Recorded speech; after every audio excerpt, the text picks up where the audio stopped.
그리고 마가복음 10장 29절 말씀, 이 두 구절 우리 한 절씩 우리 같이 함께 읽도록 하겠습니다. 같이 읽겠습니다.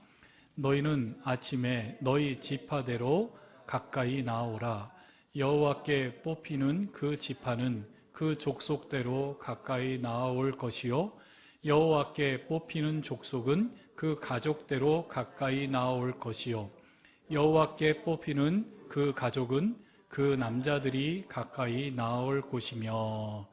마가복음 10장 29절 말씀입니다. 예수께서 이르시되 내가 진실로 너희에게 이르노니 나와 복음을 위하여 집이나 형제나 자매나 어머니나 아버지나 자식이나 전토를 벌인 자는. 아멘. 여기까지만 읽겠습니다. 5월은 가정의 달입니다. 그렇죠, 여러분? 그래서 5월 한 달은 웬만하면 가정에 대한 이야기로 우리 성도님들과 함께 하나님의 말씀을 전하고자 합니다. 우리는 계속해서 가정에 대한 이야기들로 오늘 말씀들을 채워가고 있습니다. 지난주에 같이 함께 나눴던 하나님의 명령, 가정들에게 주신 명령은 부모들에게 어떻게 하라고 했죠? 자녀들에게 하나님의 말씀을 가르침을 통해서 하나님의 하나님 되심의 일상이 저와 여러분의 삶과 그리고 특별히 가정에서 일어나 자녀들에게 전달되기를 바라는 하나님의 마음을 우리는 살펴보았는데 여러분들 기억하시죠? 네, 쉐마 기억하셔야 됩니다. 그래서 오늘은 계속해서 그 가정에 대한 성경적 정의를 여러분들과 함께 고민하며 나눠보는 시간을 가졌으면 좋겠습니다. 특별히 가정에 대한 이야기는 제가 공부하면서 열심히 공부하고 정리하였던 그런 주제라서 쓰면 쓸수록 계속 분량이 늘어나요. 오늘도 말씀을 계속 준비하면서 사실은 평소 이렇게 메시지를 정리하면 A4 용지 한 4장에서 5장, 조금 길어지면 이제 6장, 그런데 오늘은 막 끊임없이 써다 보니까 12장, 15장 그렇게 돼서 그렇게 안 할 거예요. 걱정하지 마세요. 중간에 끊었습니다.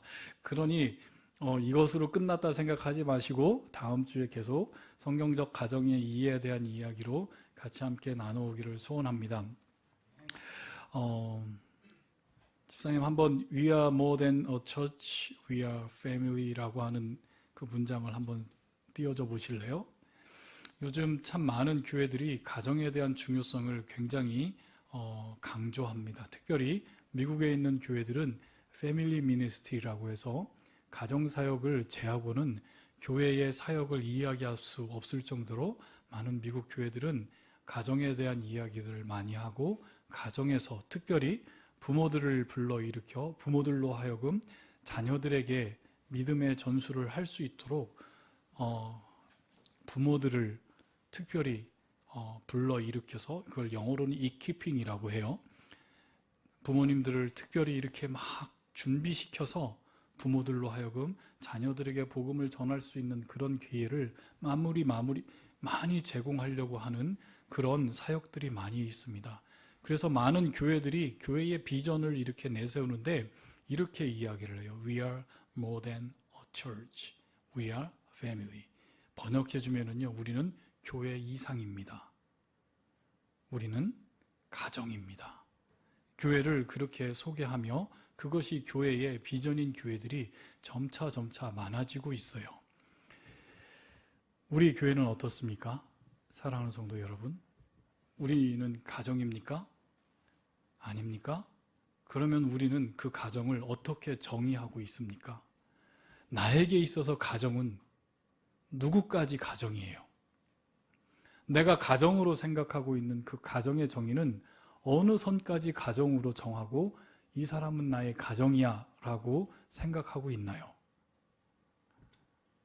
할머니, 할아버지 가정이에요? 그래요.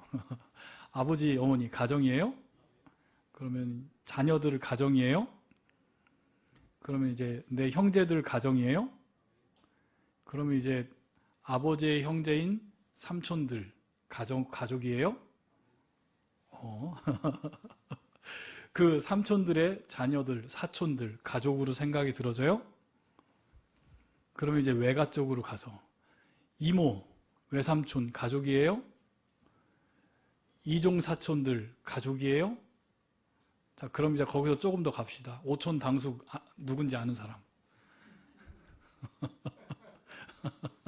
오촌 당숙 만나본 적 있는 사람. 여러분들은 어디까지 가족이라고 생각하고 가족이라고 정의하고 그렇게 살아가고 있어요? 지금 이 시대는 딱 누가 가족이에요? 할머니, 할아버지, 그리고 엄마, 아빠, 그리고 나, 형제. 그 정도만 가족으로 하는 그런 시대를 살고 있어요. 그런데 장로님들, 권사님들, 우리 어렸을 때 생각해 보자고요. 우리 어렸을 때는 그 가족이 어느 정도까지가 가족이었어요? 8촌, 정장로님 8촌까지 만나왔어요? 8촌, 와, 8촌. 와, 저는 6촌 형님까지는 만나본 적이 있었는데, 5촌 당숙 형님도 만났고, 할아버지의 큰아버지, 할아버지의 형님인 큰할아버지, 명절에 가서 인사드리고, 이제 그쪽 당숙들한테 인사드리고, 6촌 형님들한테도 인사하고, 가끔씩 6촌 형님 파라과이에 있는 형님한테도 전화 한 번씩 하기도 하고, 그런데 그런 가족의 개념에 대해서 우리는 대한민국이라고 하는, 그리고 문화적으로 우리가 가족이라고 했을 때의 그 가족은 참 많이 이 시대를 살아가고 있기 때문에 나는 여기까지 가족이야 라고 하는 그 가족이 있었는데, 점차 시대가 각박해지고 시대가 점점 발전해지고 사회는 점점 더 풍요로워지는 것 같은데, 가족의 개념은 점점 어떻게 되지는 것 같아요? 점점 축소되고 그거 아세요, 여러분? 요즘 가족의 정의가 1인 가족이라고 해요. 들어보셨어요? 사실은 1인 가족이 지금은 대부분인 시대를 살고 있어요. 특별히 30대, 40대 가족의 형태를 보면은요. 이 대한민국에서요. 한 사람이 가족이래요. 지금 이 대한민국은요. 그게 가족일까요? 그럼 성경에서는 가족을 뭐라고 할까요? 그럼 하나님께서는 저와 여러분에게 가족을 무엇이라고 이야기를 해줬을까요? 우리는 이런 생각을 하지 않고 이런 정의를 하지 않고 무조건 가족하면 성경에서 하나님께서 내 자녀들을 가르쳐야 라고 했으니 나는 내 자녀만 가르치면 돼 라고 그렇게 성경을 해석하고 나에게 있는 혈연적인 가족, 나의 아들, 나의 자녀들만 내가 신앙을 감당하면 돼 라고 쉽게 우리는 적용하고 그렇게 함으로써 하나님의 말씀을 잘 순종하였다라고 할 수 있어요.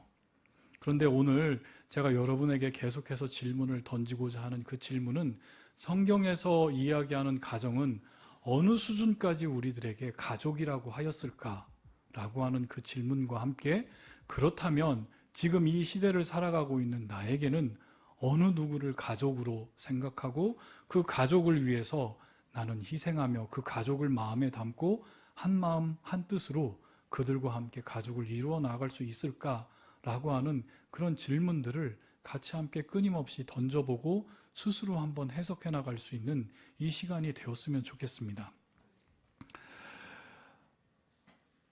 흔히 이런 얘기 많이 해요. 교회를 설명할 때에 교회 같은 가정, 가정 같은 교회. 여러분 들어보신 적 있어요? 언제 들어보셨어요? 이 심오한 이 캐치프레이즈를요. 교회 같은 가정 하면 어떤 느낌이에요? 가정이 교회 같대요. 우리 애들이 막 숨막혀 할 것 같아요. 가정 같은 교회 하면은요. 교회가 마치 어떠할 것만 같아요? 우리 모두가 다 같이 한마음 한뜻으로 정말로 내 아들, 내 자식 같고 내 형제 자매 같고 하는 그런 느낌이 있는 교회 같잖아요. 그런데 사실 성경에서 계속 이야기하고 있는 것은 교회가 가정 같기를 원했고 가정들은 교회 같기를 원했던 게 하나님의 마음이셨어요. 교회가 가정 같다라고 하는 의미는 무엇일까요? 그것은 우리가 누가 되었다라는 거예요.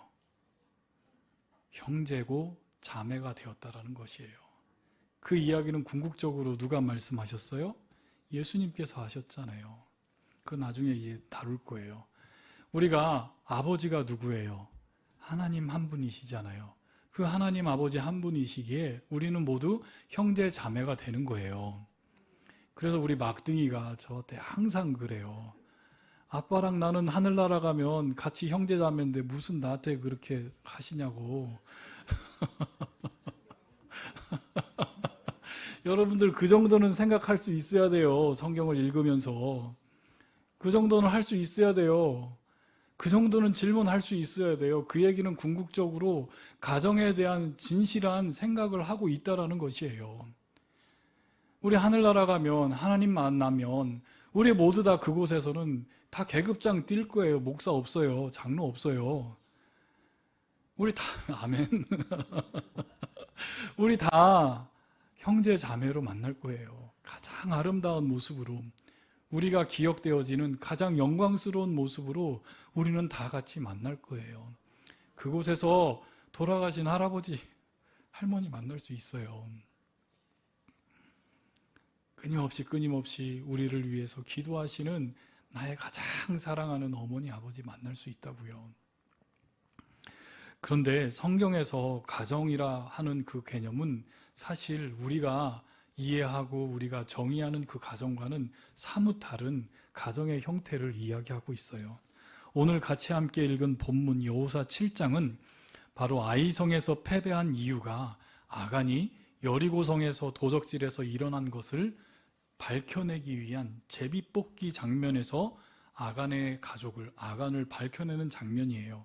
오늘은 아간의 잘못을 이야기하려고 하는 게 아니라 구약 성경에서 이 가정을 어떻게 바라봤는지를 같이 함께 살펴보려고 이 본문을 선택을 했어요.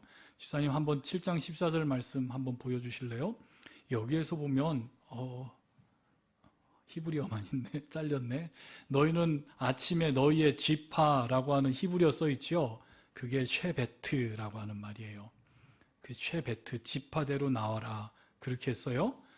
지파가 무엇인지는 여러분 아시죠? 지파가 뭐예요? 12지파. 그렇죠? 그 다음에 그 쉐베트 다음에 쉐베트가 뽑혔어요. 그 지파가 뽑혔는데 그 족속이 뽑혔어요.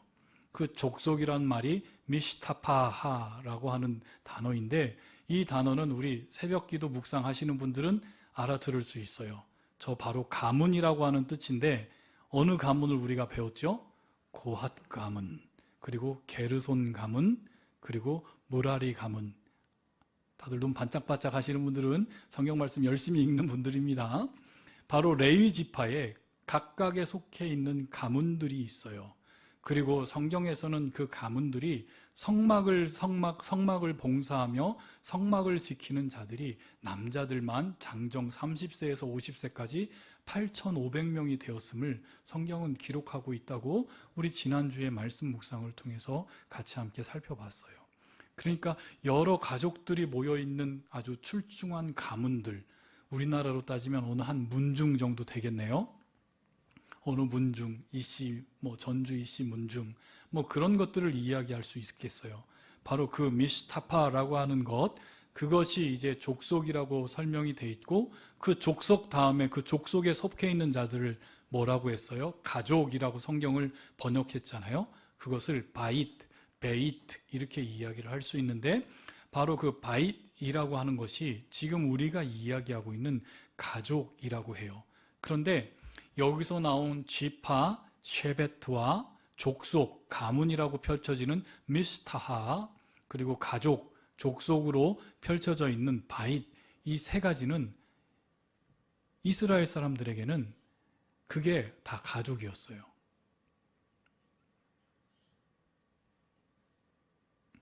그들이 다 가족이었어요. 한 지파가 수십만 명 되잖아요. 나는 레위 지파 사람이야 하면 레위 지파 사람들은 만나면 그들을 서로 가족처럼 느꼈다고요. 그리고 그 밑에 있는 가문들은 더 친밀한 가문, 고핫 가문들, 게르손 가문들, 무라리 가문들. 그들은 그들로 함께 가문으로 끝나는 것이 아니라 그것들이 가족이었고 그 가문이 세분되어 있는 베이트이라고 하는 그 단어는 그 당시에 이것을 직역하면 장막이라고 번역이 돼요. 장막이 뭐예요, 여러분? 텐트잖아요. 그렇죠. 아브라함이 광야에서 가나안에서 무엇을 폈어요? 장막을 폈잖아요. 근데 우리가 생각할 때 그 장막은 그냥 조그만한 텐트 하나 친 걸로 생각을 해요. 그렇죠?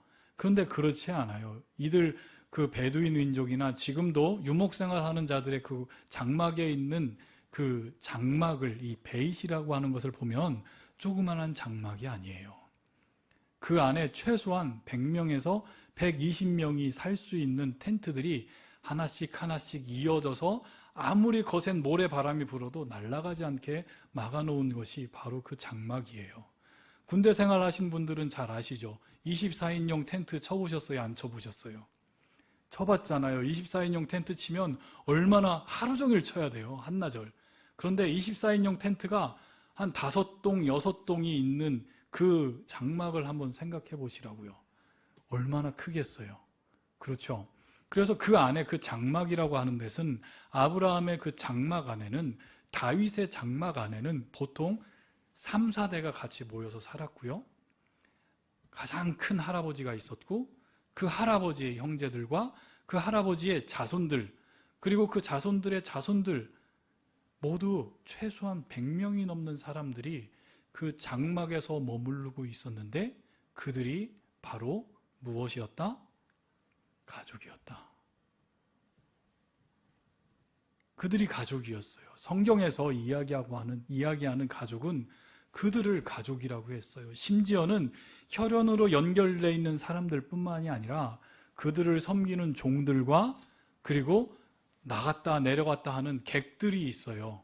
나그네들이 그냥 그 장막에 머물러서 무의도식하며 한두 달, 길게는 1년 넘게 살아가는 그 객들조차도 그 한 장막에 있으면 그들을 무엇으로 취급했냐면 우리 가족으로 취급했어요. 그 일례가 누구예요? 모세.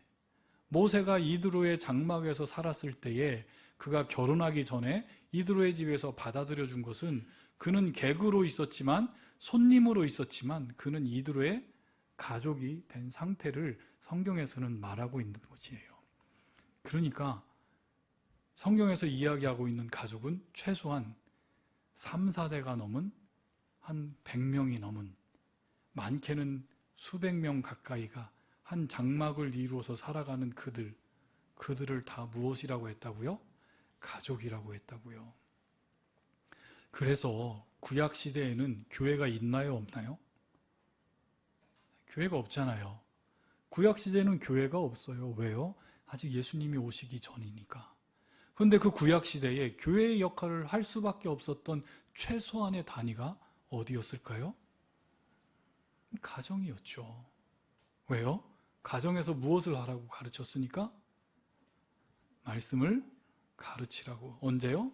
일어나든지 앉아있을 때든지 누웠을 때든지 밖을 나갈 때든지 집으로 들어올 때든지 언제나 어디서나 누구들에게? 자녀들에게 가르치라고 했어요. 그럼 그 자녀가 그 장막에서 살아가는 그 자녀가 내가 혈연으로 난 그 자녀만 자녀였을까요? 자, 그것을 한번 살펴보겠습니다. 그 장면이 예수님의 신약 시대에도 정확하게 일치가 돼서 와요. 마가복음 10장 29절에 보면 예수님도 가족에 대한 이야기를 해요. 그리고 그 가족에 대한 이야기가 이렇게 말하고 있는데요. 29절 말씀을 제가 읽어드릴게요. 예수께서 이르시되 내가 진실로 진실로 너희에게 이르노니 나와 복음을 위하여 집이나 형제나 자매나 어머니나 아버지나 자식이나 전토를 벌이는 자는 이라고 말씀을 하시면서 그 다 가족에 대한 이야기가 오이코스라고 하는 그 단어가 있어요. 근데 바로 그 오이코스라고 하는 그 단어도 예수님과 혈연적으로 연결되어 있는 마리아와 요셉으로부터 난 자녀들만 자녀로 생각한 게 아니라 똑같이 구약시대에 있는 그 베이치라고 하는 그 100여 명이 넘는 그 대가족을 성경시대에는 가족이라고 하고 있다라는 것이에요. 이런 현실은 지금 이 시대를 살아가고 있는 저와 여러분에게 누가 우리에게 참된 가족이고 성경적인 가족을 회복할 수 있을 것인가 라고 하는 것에 대해서 우리는 큰 도전을 받게 됩니다. 나에게 있어서 가족은 누구였어요? 아니, 누구예요? 지금 내 마음속에 담가져 있는 가족은 누구를 가족이라고 우리는 이야기해요? 손으로 셀 수 있잖아요. 그런데 정작 성경에서 이야기하고 있는 가정은 그 가정을 넘어선 가족들과 가족들이 모아져서 그 큰 가족을 이루는 것을 성경에서는 가족이라고 했어요.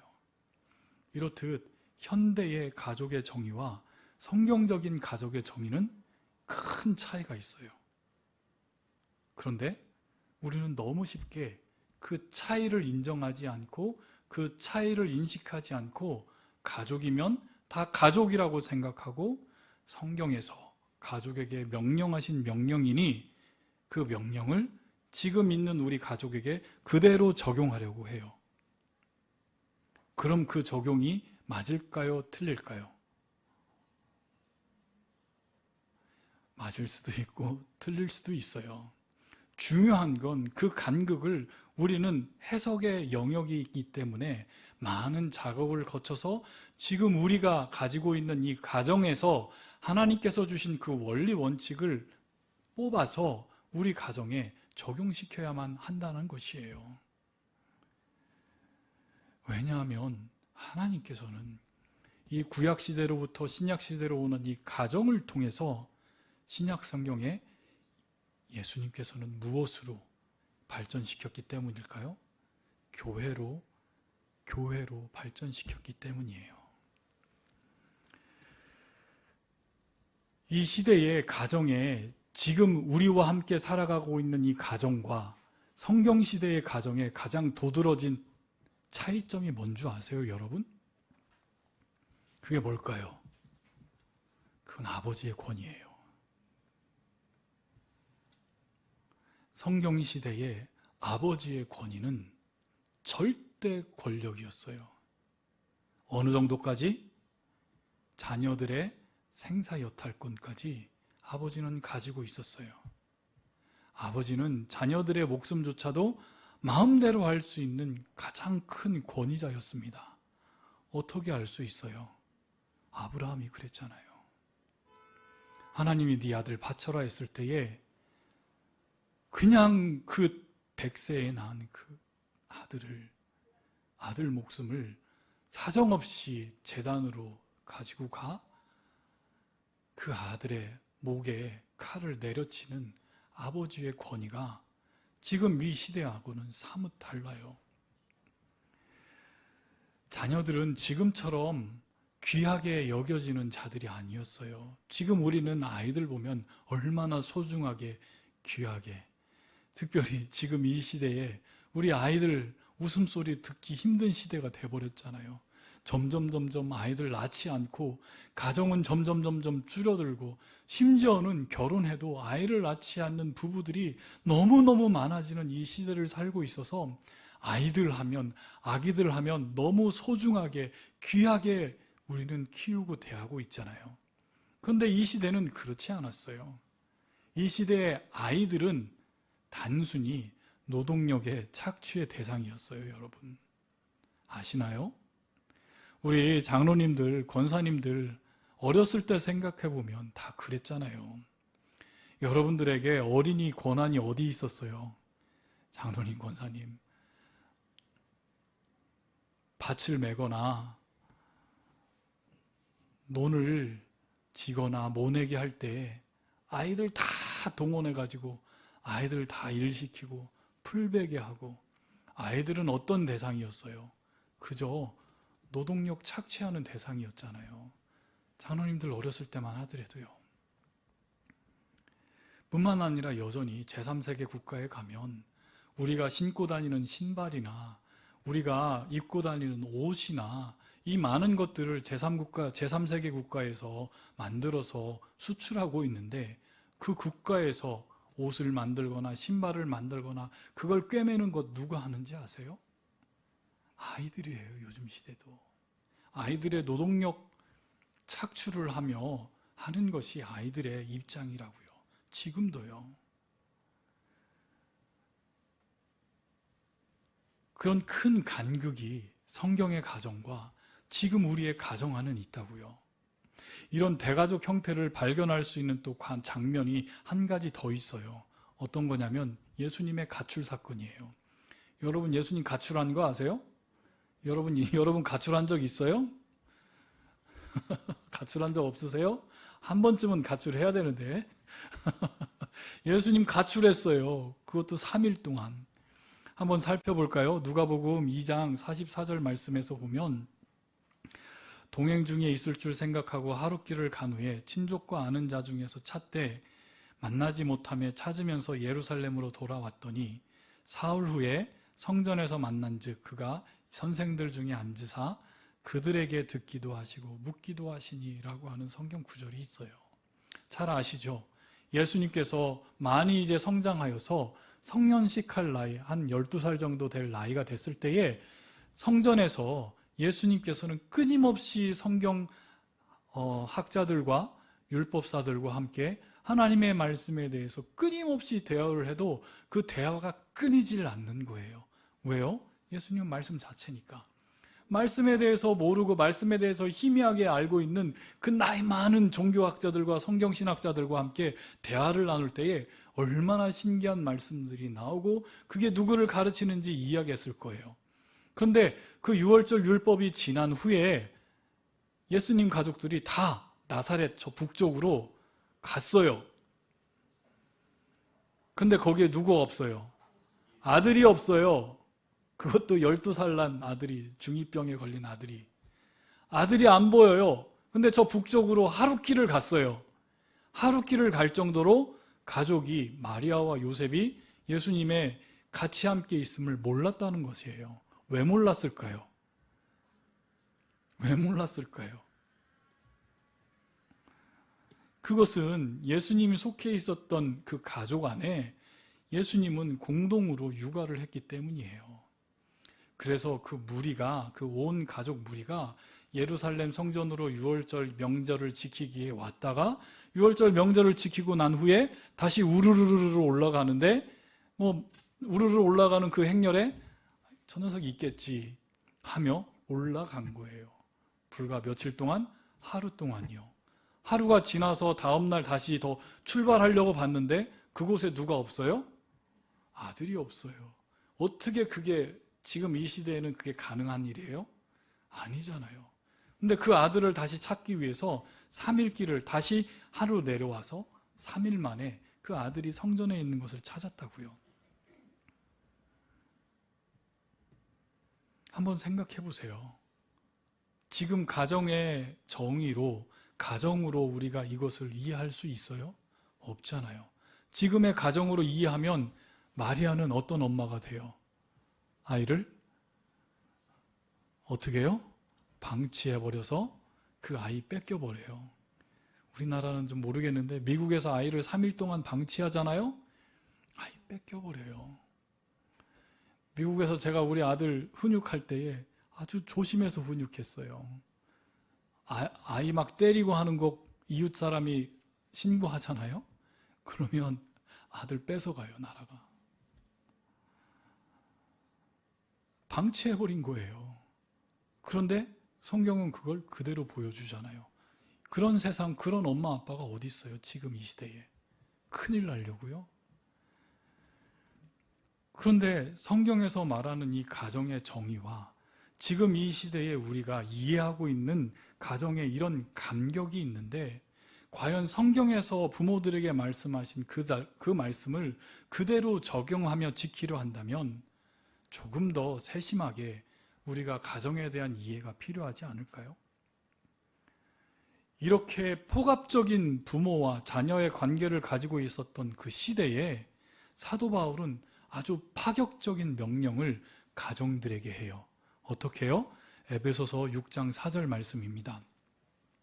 에베소서 6장 4절 말씀 제가 읽어드릴게요. 또 아비들아 너희 자녀를 노엽게 하지 말고 오직 주의 교훈과 훈계로 양육하라. 그렇게 말씀하세요. 아비들아, 너희 자녀를 어떻게 하지 말라고요? 말이 돼요?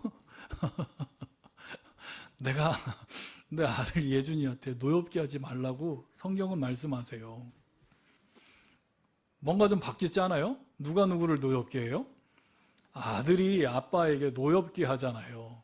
그런데 아들에게 아빠가 아들을 노엽게 한다고요? 이거를 단어를 직역해 보면 화를 불러 일으킨다라고 번역할 수 있어요. 자녀 화나게 많이 하죠. 자녀 화나게 많이 하잖아요. 우리 여기 자녀들 많은데 언제 엄마 아빠가 너희들 가장 화나게 만들어? 왜 말을 안 해? 예준아, 언제 아빠가 널 화나게 만들었니? 여러 가지 해석을 할 수 있지만 정체성을 무너뜨리면 아이들이 화내요. 자기의 자기됨을 무너뜨리는 대접을 하거나 무너뜨리는 말을 하면 우리 자녀들은 노여워한다고요. 화를 낸다고요. 대체적으로 자녀들이 언제 화를 내요? 막 공부시킬 때 아니에요? 막 공부하라고, 공부하기 싫은 거. 자신이 하고 싶은 것도 알지 못하고 자녀들이 뭘 하고 싶은지도 알지도 못한 채 그냥 막 부모들의 생각으로 자녀들을 밀어붙여요. 그때 자녀들은 어떻게 한다고요? 노여워한다고요. 감히 어떻게 나한테 그럴 수 있어 하면서 노여워한다고요. 그것은 바로 부모가 자녀의 소유권을 가지고 있는 것처럼 자녀들을 대할 때 자녀들이 노여워하는 거예요. 여러분, 여러분들의 자녀의 소유권은 누구에게 있습니까? 잘 아시잖아요. 잘 아시잖아요. 우리 아이들도 이야기하지 않아도 잘 알아요. 그래서 아이들이 화내는 지점은 바로 엄마, 아빠, 아들이기 전에 하나님의 아들, 딸로 살아가는 그 자녀들에게 부모의 욕망이 점철된 잘못된 양육이 그리스도인 자녀들을 노엽게 화를 돋구게 만든다는 것이에요. 나도 당신처럼 하나님의 자녀인데 왜 당신이 감히 나를 당신의 소유로 삼으려고 한다고 그렇게 화를 내는 게 자녀를 노엽게 하지 말라라고 하는 의미예요. 여기서 해석이 중요한 게 뭐냐면 사도 바울은 그 당시의 부모들이 자녀들을 자기의 소유처럼 생각해서 심지어는 마음대로 생명마저도 자신의 마음대로 거두어들일 수 있는 그 자녀들을 향해서 바울은 그 자녀로 향해서 자녀들을 화내지 말게 하고 자녀들의 소유는 너희 것이 아닌 하나님의 것이니 하나님께 맡기고 단지 하나님의 말씀으로 양육하라고 하는 아주 파격적인 가정에 대한 교훈을 하셨습니다. 즉 그리스도인의 가정은 세상의 가정과는 무엇이 있어야만 한다는 것이에요? 다름이 있어야만 된다는 것이에요. 무엇이 달라져야 한다는 것이에요? 우리 자녀들에 대한 소유권이 나에게 있지 않고 하나님께 있음을 인정하라는 말씀입니다. 바로 이것이 하나님께서 우리 가정을 향한 마음을 하나씩 하나씩 보여주시는 말씀이라는 것이에요. 그런 의미에서 여러분, 성경 안에서 우리가 생각하는 이상적인 가정들을 저와 여러분이 발견할 수 있을까요? 여러분이 생각하는 가장 이상적인 가정 하면 어떤 가정이 이상적인 가정이에요? 저에게는 어렸을 때에 텔레비전 프로그램이 저에게 함께 꽂혀 있는 한 가정이 있어요. 아주 주일날 오후마다 오전인가? 이런 미국 드라마가 있었어요. 초원의 집이라고. 여러분 기억하시나요?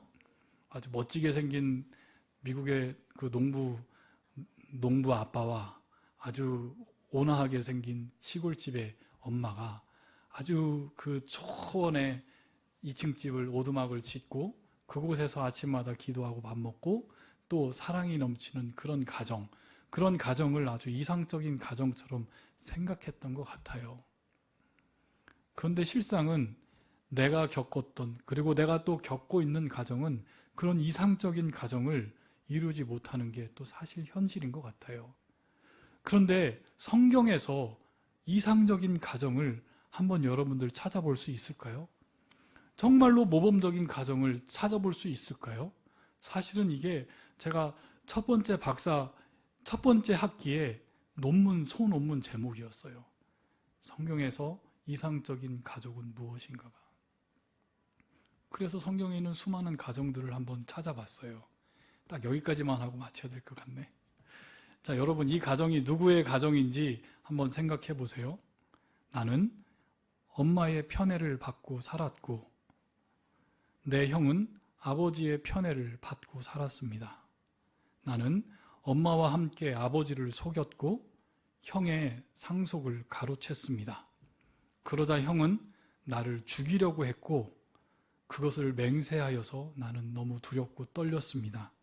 그래서 나를 죽이려고 하는 형이 너무 무서워서 나는 무서워서 집으로부터 도망하여서 20년 가까이 나그네 생활을 했습니다. 누구의 가정일까요? 그렇죠. 이삭의 가정일 수도 있고 야곱의 가정일 수도 있잖아요. 그러면 또 한번 또 볼게요. 우리는 쌍둥이로 태어났습니다.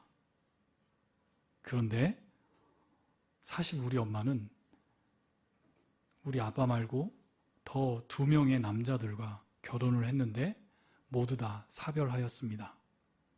그리고 우리 엄마는 자신의 남편들이 죽자 그 남편의 아버지랑 결혼해서 우리를 낳았는데 우리는 전 남편의 아버지, 즉 아버지를 할아버지라고 불러야 합니까?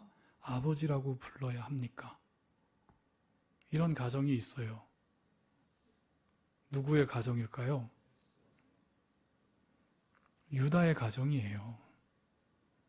유다. 유다와 다말의 이야기 잘 아시잖아요. 또 다른 가정 한번 이야기해 볼까요?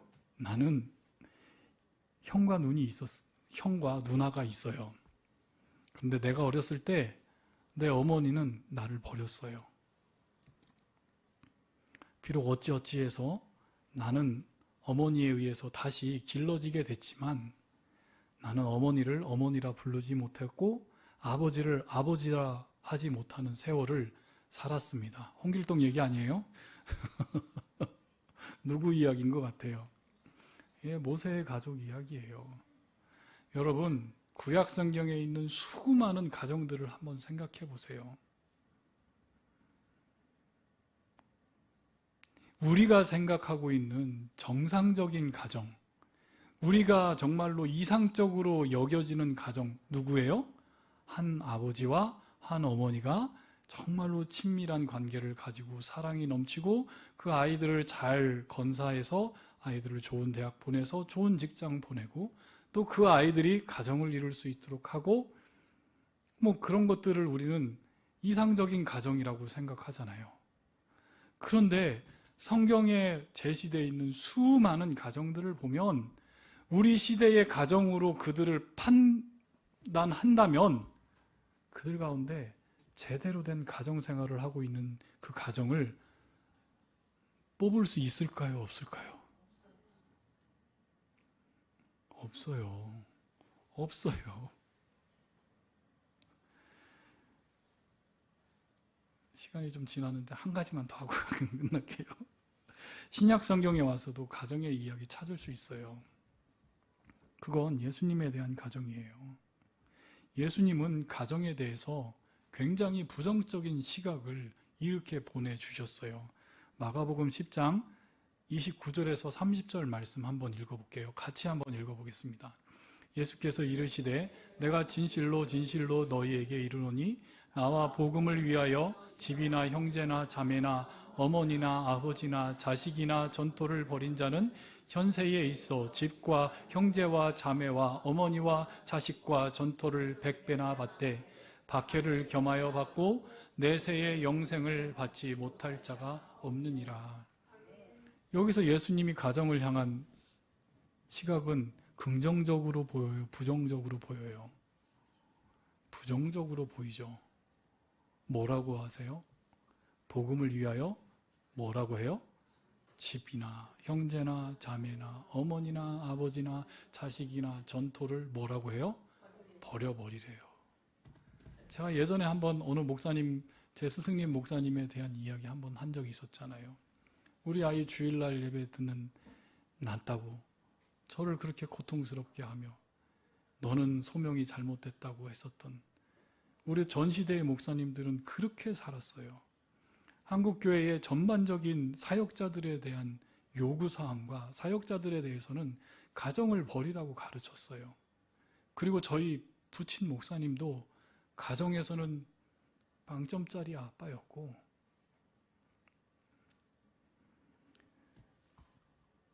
근데 사실 교회 안에서 가정의 역할이 점점 더 사라지고 가정들은 점점 더 본인들이 무엇을 해야 될지 모르는 상황에서 각자 개인에게만 나 혼자만 신앙생활 열심히 하면 돼 라고 교회들은 가르쳤기에 점점 더 교회 안에서조차 우리 안에서 정말로 모범이 되는 가정, 정말로 신앙의 아름다운 가정을 이루는 명문 가정들을 찾기 힘든 시대가 지금 이 시대가 되어버린 것 같아요.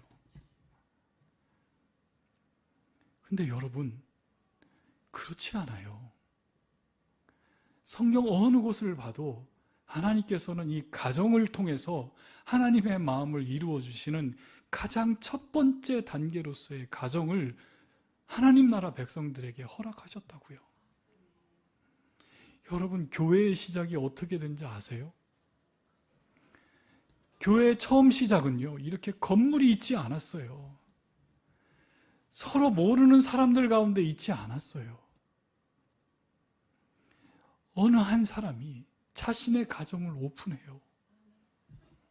그리고 그 가정에 또 다른 가정이 오고 또 다른 가정이 오고 또 다른 가정이 와서 아버지의 이름을 따르는 자들, 아버지의 이름대로 살려고 하는 사람들이 와서 모두가 다 보니까 그 안에서 예수의 형제된 자요, 예수의 자매된 자로서 그들이 존재하며 바로 교회의 시작이 이루어졌다는 것을 우리는 알고 있어요. 사랑하는 성도 여러분, 약간 일을 마무리 못한 것 같지만 다음 주에 계속해서 이 가정에 대한 이야기는 끝까지 한번 완성시켜보며 하나님께서 우리를 향한 가정에 대한 이야기를 한번 더 깊이 이야기하는 시간, 다음 시간, 이 시간 마련하고자 합니다. 그러나 중요한 것은요, 여러분, 하나님께서 저와 여러분에게 원하시는 것은 바로 이런 불완전한 가정을 우리에게 주셨지만 저와 여러분에게 참된 가정을 이룰 수 있다라고 하는 희망을 교회 안에서 그리고 그리스도 안에서 보여주셨다라는 거예요. 저는 우리 사랑하는 성도님들과 함께 교회 이상이 되고 싶습니다. 우리 같이 함께 사역하면서 교회 이상의 우리는 가정입니다 라고 이 세상을 향해서 우리가 외칠 수 있는 교회가 됐으면 좋겠어요. 그렇게 할 수 있는 것은 바로 우리 주님께서 참된 성경적인 가정을 우리들에게 허락하여 주셔서 이것이 참된 가정이다라고 하는 것을 저와 여러분에게 보여주셨기 때문이에요. 우리는 별 생각 없이 아이들에게 유아 세례를 주었어요. 별 생각 없이 주일학교를 운영했고요. 별 생각 없이 청소년부, 청년부를 우리는 운영을 했어요. 왜 그랬을까요? 세상이 학교를 만들었으니까. 그거 아니에요. 교회가 가정이 되어서 교회가 모두가 부모가 되고 교회가 다 모두가 신앙의 전수자가 되어서 저 집사 아들도 내 아들이고 저 권사님 손자도 내 손주고 그래서 내가 교회 학교 선생이 되었고 그래서 교회가 같이 함께 공동으로 신앙의 교육의 장을 펼친 것이에요. 그런데 너무 세상의 시스템을, 세상이 학년을 나눈다고, 세상이 학교를 만들었다고, 교회도 학교를 만들고, 그거 아니었다고요. 우리 안에 심겨진 이 가정에 대한 마음이 우리 사랑하는 성도님들과 함께 더 커져서 우리 가정 됐으면 좋겠어요. 그건 제 얘기가 아니에요. 예수님 말씀이에요. 주님의, 하나님의 뜻대로 행하는 자들이 내 아버지요, 내 어머니요, 내 형제요, 내 자매요 하신 그 예수의 가족을 우리는 이루며 나갔으면 좋겠어요. 내 아이들만, 내 어머니만, 내 자녀들만 가족이 아니라 옆에 있는 성도들이 내 형제가 되고, 그 형제들의 자녀들도 내 자녀가 되고, 그 마음으로 우리가 교회를 이루어 나간다면 하나님께서 정말로 좋아하시지 않을까요? 그렇지 않을까요, 여러분? 우리 그런 교회로 나아갔으면 좋겠습니다. 지금은 힘들지만, 지금은 우리에게 필요한 하나님의 은혜가 더 필요해서 하나님께서 우리를 회복시켜줘야 될 시기이지만, 우리가 이 모든 시기를 지나가고 이 광야의 길을 걷게 하신 후에는 우리 다 같이 하나가 되지 않았을까요? 가족으로서 말입니다. 우리 같이 함께 말씀을 생각하며 기도하고 오늘 마무리 짓도록 하겠습니다. 우리 말씀을 한번 생각해 보면서 하나님께서 우리에게 허락하신 그 가정이 무엇인지 다시 한번 여러분들 생각했으면 좋겠어요. 그리고 나에게는 참된 가정이 필요하구나 하는 것을 여러분들 깨달았으면 좋겠어요. 지금 우리에게 가족이라고 불리는 그 가족은 지금 대한민국이라고 하는 사회가 정해준 가정이라고요. 누가 그것을 가정이라고 했어요? 우리가 진리로 믿는 하나님의 말씀은 그것을 가족이라고 이야기하지 않아요. 그렇다면 그 하나님의 말씀대로 살기 위해서 우리는 어떻게 해야만 할까요? 우리 같이 함께 말씀을 생각하며 기도하겠습니다. 같이 기도하겠습니다.